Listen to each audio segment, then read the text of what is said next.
I'm tired of being told what I ought to believe. I'm tired of being told how I ought to see, how I ought to behave, how I ought to feel.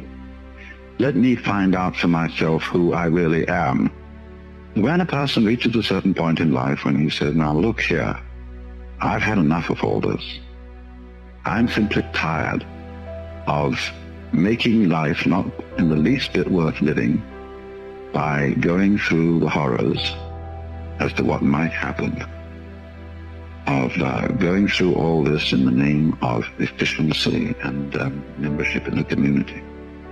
Let me for a while get away from it all and find out what the score is for myself. Only suckers put hope in the future. So when we say to ourselves, you must go on, the reason is, you see, that we are not living in the eternal now, where reality is. We are always thinking that the satisfaction of life will be coming later. Don't kid yourself. The only place to begin is now, because here's where we are. So why put it off? A lot of people say, well, I'm not ready. What do you mean you're not ready? What do you have to be ready? And you look into yourself honestly. You'll find that inside you're actually a quaking mess of sensitivity. So that this desire to be the great mystic is nothing more than a symptom of your quaking mess. It's self-defense, running away from the quaking mess, escaping.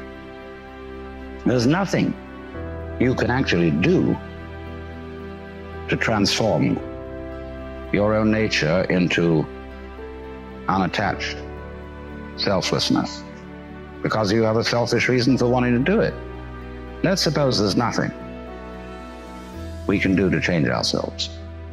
Psychotherapy, religion, all this is absolutely in vain.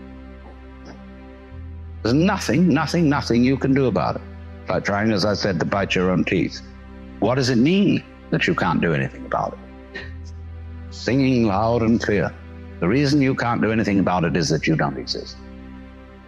That is, as an ego, as a soul, a separate will, just isn't there.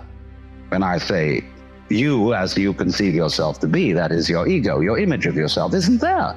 It doesn't exist. It's an abstraction. This illusion of the persecuted ego who is pushed around by fate, it has altogether disappeared. And so, likewise, the illusion of the ego who pushes fate around has also disappeared. There's a happening. By dying to yourself, by having become completely incompetent and found that you don't exist, you're reborn. See, our problem is we don't really know how to stop. We've got something started and we see it's going in a wrong direction. And I think the difficulty is when the wrong man uses the right means work in the wrong way. In other words, there's something wrong with the way we think. And while that is there, everything we do will be a mess. Now, what is it that's wrong?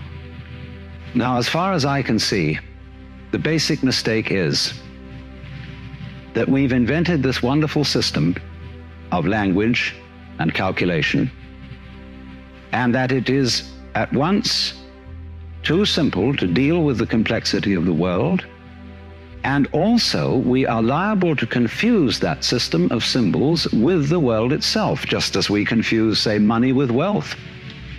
A lot of people are in business to make money instead of wealth. When they make the money, they don't know what to do with it. The civilized man tends to be in a state of chronic worry and fear and anxiety because he's always confronted not with the simple actuality of what is happening before him, but with the innumerable possibilities of what might happen.